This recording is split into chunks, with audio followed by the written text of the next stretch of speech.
By the morning of the 2nd of June 1999, thousands of Bhutanese had streamed into the capital to celebrate and pay homage to 25 years of the coronation of its monarch. The town, spread along the banks of the river Thimphu, was the focal point of the nation's tribute to a young king, whose vision had in the past 25 years given its people accomplishments of material prosperity within the tenets of its rich spiritual heritage.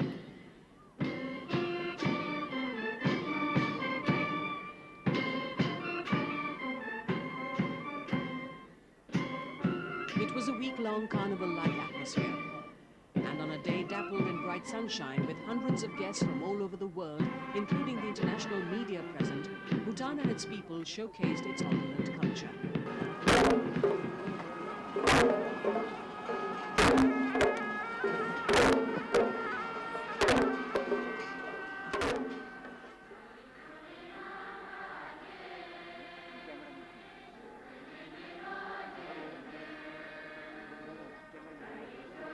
The ceremony in the open-air field in the heart of the capital on the 2nd of June included what has now taken on the stature of a national song.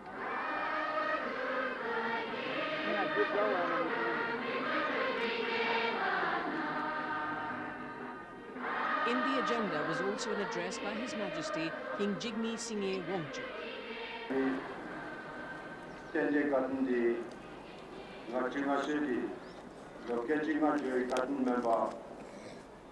This was followed by a tapestry of the repertoire of Bhutanese folk and religious performances. Then came the finale, when the king joined his subjects in a community dance. To many observers, this intimate relationship and this accessibility of the royal patron to his subjects defined the reign as well as the life and times of King Jigme Singye Wangchuk.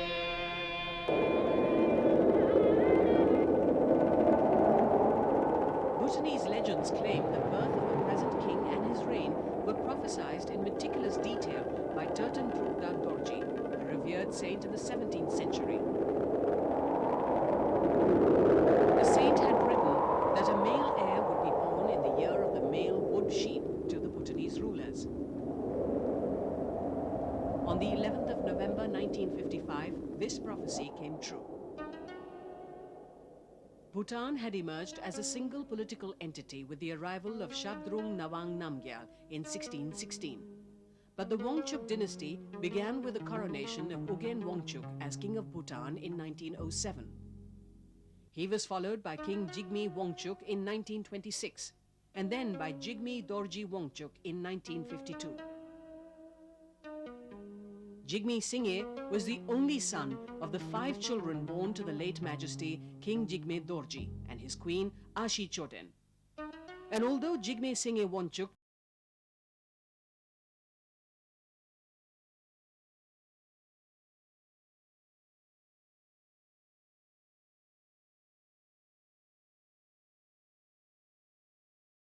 Jigme Singye inherited a kingdom, parts of which to the outside world were backward and underdeveloped when tabulated as a litany of mere statistics.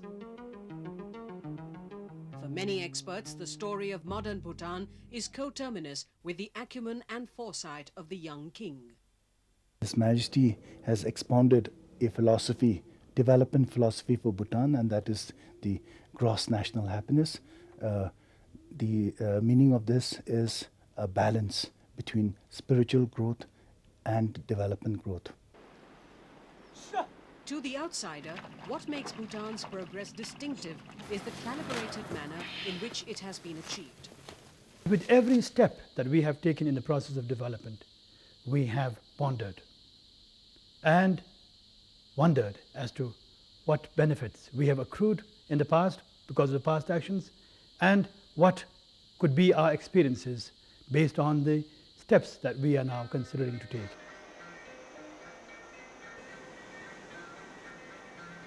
With over 70% of its land still forested, Bhutan remains one of the more triumphant stories of environmental protection.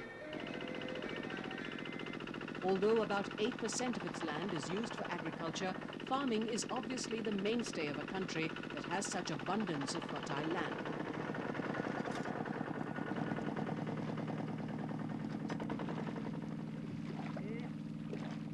Straddled across the Himalayan range, where the mountains themselves are endowed with legends of gods and immortality, Bhutan is a distinctly stunning country.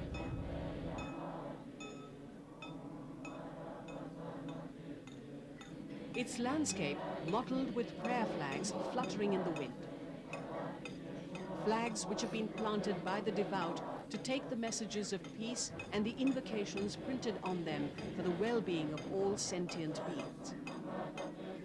These flags, like the hundreds of Buddhist monasteries built all over the country, testify the entrenchment of a spiritual philosophy and an unmatched religious tradition.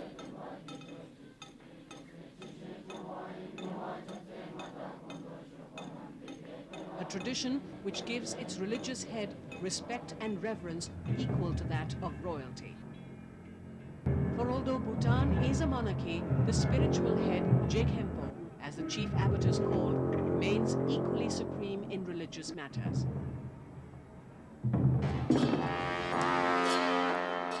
The Dzongs, formidable monastic fortresses, are the heart of governance. Here, the Buddhist clergy and the lay temporal rulers coexist. The Dzongs have a monumental character and aesthetic intent. It is in the Dzongs of Bhutan that one can still marvel the living traditional architecture.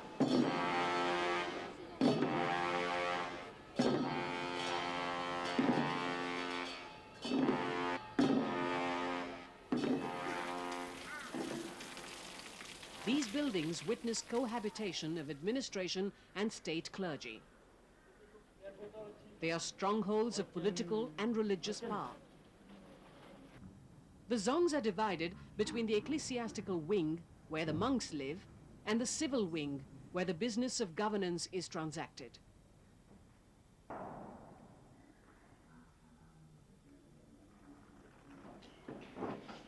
The Dzongs of Bhutan symbolize the secular triumph of Drukpa theocracy in a concrete and unambiguous form.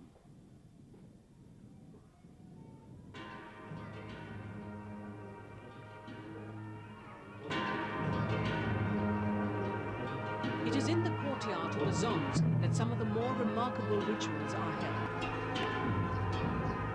As part of the 25th anniversary of his coronation, it was in the Thimphu Tashiche Dzong, whose facade was dominated by a gigantic tanka or banner, where the king and the Jekhenpo paid homage at the Thongdrel of Shabdrung Nawang Namgyal. The Bhutanese believe that the simple act of viewing this tanka delivers one from all future reincarnations, hence its name Thongdrel, the tanka which liberates by sight.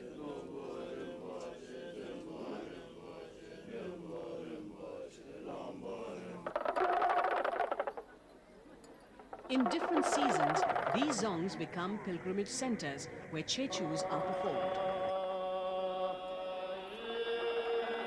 where the monk body put up a dazzling show of color and pageantry.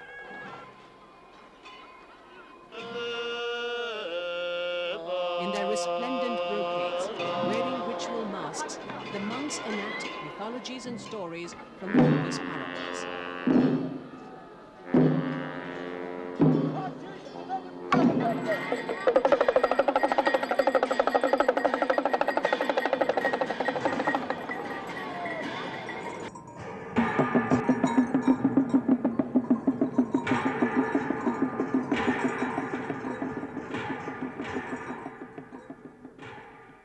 It was in the 8th century that with Padmasambhava, now revered as Guru Rinpoche, that Mahayana Buddhism entered Bhutan. Padmasambhava, legend claims, incorporated the local deities of the prevailing Bon or animist religion into this new magnificent spiritual philosophy.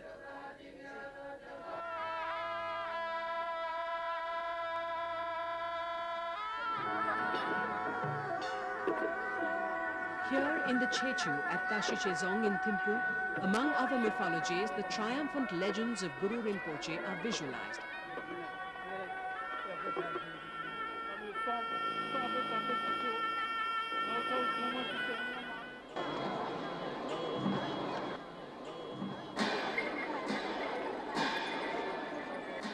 performances are interspersed with comic relief. But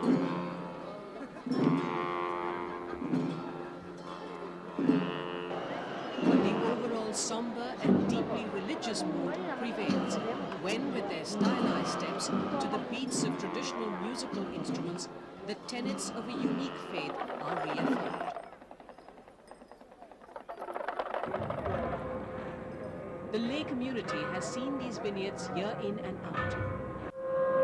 And in the process, the mythologies expressed in these dance forms have become part of the cultural subconscious of the entire nation.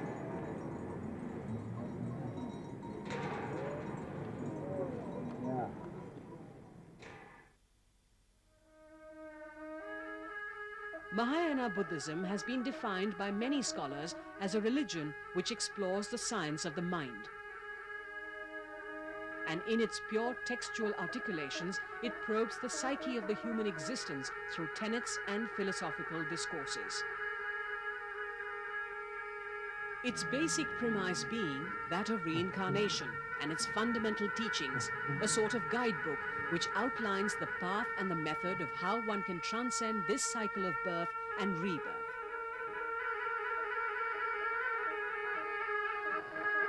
Buddha is believed to have taught no less than 84,000 dharma teachings to combat 84,000 delusions. But today in the dances of these monks, only symbolism dominates, and these are used successfully to connect with the deepest essence of their religion.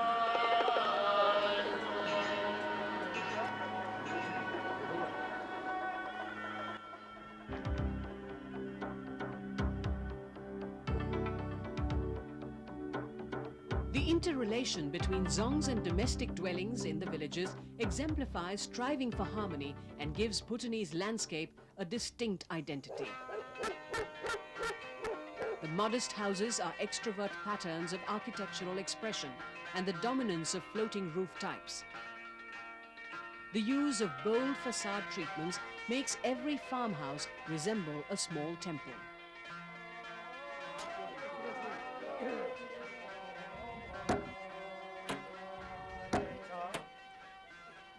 It is in the national sport of archery that a unique Bhutanese attitude to life can also be found.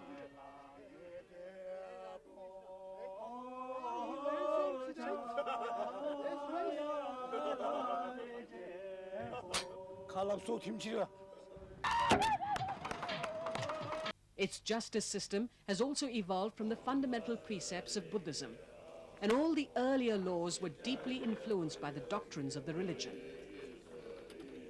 Many important laws were enacted during the reign of the third king, Jigme Dorji Wangchuk, who established the National Assembly in 1953. Subsequently, comprehensive laws were codified. Since the country was never colonized, no alien legal system was imposed. While the law in Bhutan remains in perfect harmony with its culture and traditions, modernization has stepped in to streamline the process. We still have a blend of our value system and modernization. So apart from the computers that we use for our judgments, we also have the tape, and it is used after the prior information made to the litigants, and we record all the hearings from the tape. Independence of the judiciary has come to be accepted as one of the cornerstones of the country's domestic policy. And though His Majesty the King remains the final court of appeal, every effort is made by the country's High Court to ensure that justice is dispensed speedily and impartially. The Bhutanese maintain that spiritual laws resemble a silken knot that is easy and light at first, but gradually becomes tight, while worldly laws are like a golden yoke that grows heavier and heavier with the degree of crime.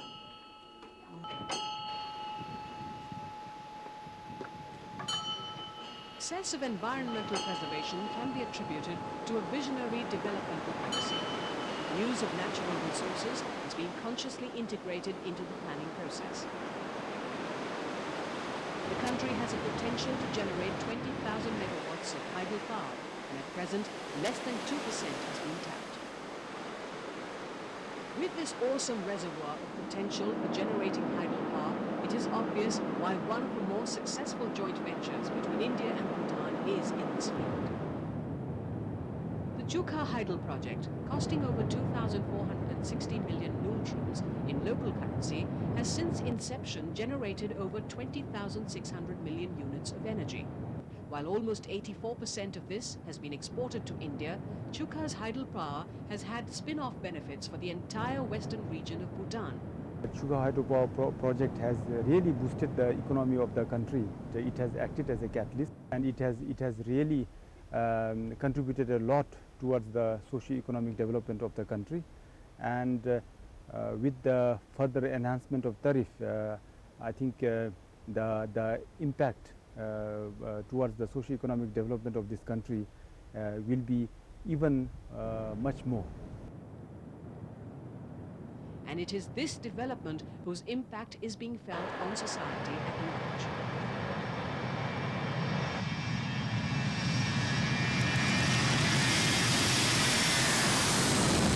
With the launch of Hydropower, the country's civil aviation wing and the modern airport at Paro, tourism has begun to boom. Then, since there are many tourists coming, so we have more income. The government has given every opportunity to run our business. And if the business improves, and if I get more tourists, I'm thinking to extend few more rooms.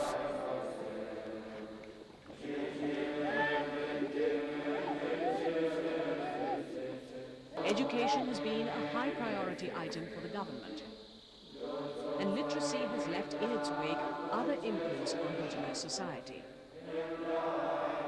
Today, Bhutan has one of the highest per capita incomes among South Asian countries, and women have been equal partners in this development of Bhutanese society. We do have women heading most of the schools are headed by women. Then we do have women doctors, women engineers, and we have women holding high positions in the ministries, like directors, secretaries, and also we do have a woman in the High Court as a judge also. Bhutan made a virtue of its remote geographic location and the mystique associated with the country.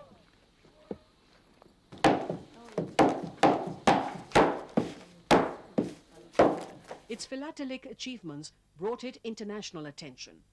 The colorful and innovative stamps the country produced soon became collectors' items. People know us from only the different type of stamps that we produce. But one of the important role philately has played and continues to play is that to introduce our country to the rest of the world. Philately in that sense has served as a goodwill ambassador from Bhutan and given us a much more bigger exposure to the country. When in 1998 he introduced a system whereby National Assembly could elect a council of ministers by secret ballot. In a dramatic move, he delegated full executive powers to the cabinet and directed National Assembly to devise a system to introduce a vote of confidence in the king. It has now become obligatory for the parliament to express in total freedom its confidence in the monarch. If this vote of confidence does not pass, the monarch will step down in favor of the crown prince. It is obvious to any observer that Bhutan is building its own democracy in accordance with its own designs and characteristics, and the king has crafted a process of democratization unique to this, the only independent Mahayana Buddhist country in the world. It is the monarchy that has committed itself to the process of democratization of the Bhutanese society, that has brought good governance.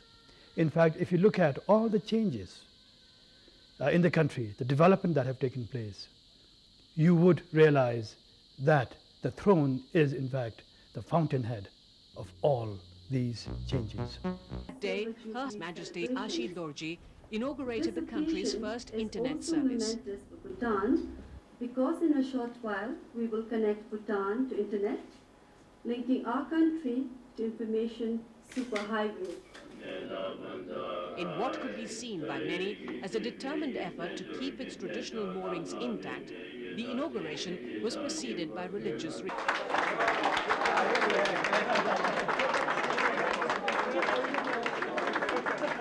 look at television as a powerful ally for positive change and development.